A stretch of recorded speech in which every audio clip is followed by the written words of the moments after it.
Hi dears, NRI അഡ്മിഷൻ്റെ IHRD കോളേജുകളുടെ update ചോദിച്ചു കണ്ടു. നിങ്ങൾ ചെയ്യേണ്ടത് ഏതൊക്കെ കോളേജിലാണോ നിങ്ങൾ NRI അഡ്മിഷൻ എടുക്കാൻ വേണ്ടി നിങ്ങളുടെ ആപ്ലിക്കേഷൻസ് കൊണ്ടുപോയി കൊടുത്തത് അല്ലെങ്കിൽ അയച്ചത്, ആ കോളേജുകളുടെ വെബ്സൈറ്റുകളാണ് നിങ്ങൾ ചെക്ക് ചെയ്യേണ്ടത് കേട്ടോ.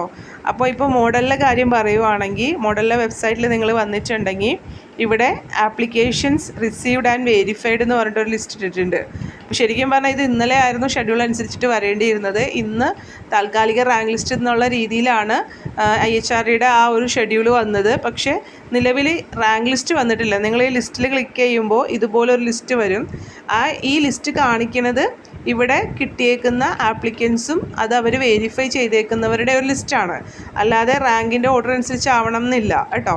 താൽക്കാലിക rank list may be publish ചെയ്യും നാളെ. അപ്പോൾ നിങ്ങൾക്കത് അറിയാനായിട്ട് സാധിക്കും നിങ്ങളുടെ എത്രാമതാണ് റാങ്ക് എന്നുള്ളത്. പിന്നീട് അതിനോടനുബന്ധിച്ചിട്ട് ഒരുപക്ഷെ ഫൈനൽ റാങ്ക് ലിസ്റ്റും അതിനോട് കൂടെ തന്നെ ഇൻസ്ട്രക്ഷനും, എത്ര റാങ്ക് മുതൽ എന്ന റാങ്ക് വരെ എത്രാം തീയതി വരണം, എന്തൊക്കെ സർട്ടിഫിക്കറ്റുകൾ കൊണ്ടുവരണം എന്നുള്ള കാര്യങ്ങളും ഒക്കെ വലിയ രീതിയിലുള്ള ഇൻസ്ട്രക്ഷൻ അതത് കോളേജിൻ്റെ വെബ്സൈറ്റ് നോക്കുക കേട്ടോ.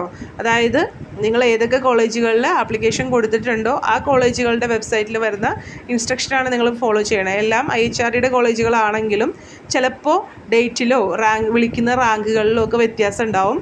അപ്പോൾ നിങ്ങൾ അതത് കോളേജിൻ്റെ വെബ്സൈറ്റുകളാണ് നിങ്ങൾ നോക്കേണ്ടത് കേട്ടോ. Take care, stay blessed, thank you.